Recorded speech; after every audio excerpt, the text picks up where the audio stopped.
Hi hello friends, welcome back to media talks. நான் உங்கள் மௌனிகா. நம்மளும் இந்த இலவு காத்து கிளி போல் சண்டேலேருந்து ப்ரொமோ வரும்னு எதிர்பார்த்துட்டே இருக்கோம். ஏன்னா இந்த வாரம் வெள்ளிக்கிழமையே ப்ரொமோ விட்டு தள்ளிட்டாங்க. ஸோ அதுலேருந்து எப்படா வரும்னு எதிர்பார்த்துட்டு இருந்தோம். மண்டே வரும், டியூஸ்டே வரும்னு சொல்லி எல்லாம் போயிடுச்சு. கண்டிப்பாக இன்றைக்கி வரதுக்கு ஹைலி சான்சஸ் இருக்குது. அதுவும் விஜய் காவேரி பேசுகிற அந்த ஒரு கான்வர்சேஷன் ப்ரொமோவாக போடுவாங்கன்னு நினைக்கிறேன். நேற்றுக்கு ப்ரொமோ போட்டாங்க, அது எதுக்கு போட்டாங்கன்னு நமக்கே தெரியல. அது ப்ரொமோவானும் எனக்கும் தெரியல. ஏன்னா எபிசோடில் வந்த சீன் எல்லாமே போட்டாங்க. எக்ஸ்ட்ரா அந்த mind voice, Kaveri mind voice, Vijay mind voice.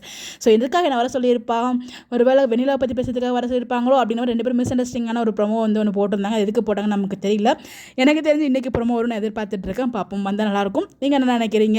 Kaveri Vijay ரெண்டு பேரும் என்ன பேசிப்பாங்க? ஸோ இதில் விஜய் பண்ணுறது காவேரி புரிஞ்சுப்பாங்களா, புரிஞ்சுக்க மாட்டாங்களா அப்படிங்கிறது நமக்கு தெரியல.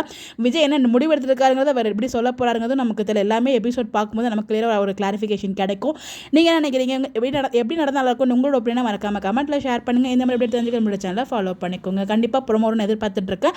ப்ரொமோவில் அவங்க பேசுகிற ஒரு கான்வர்சேஷன் வச்சு நம்ம ஒரு இதுக்கு யூகிக்கலாம். பார்ப்போம் வருதா வலையா அப்படின்னு சொல்லிட்டு அதை பற்றி நம்ம டிஸ்கஸ் பண்ணுவோம். Bye bye.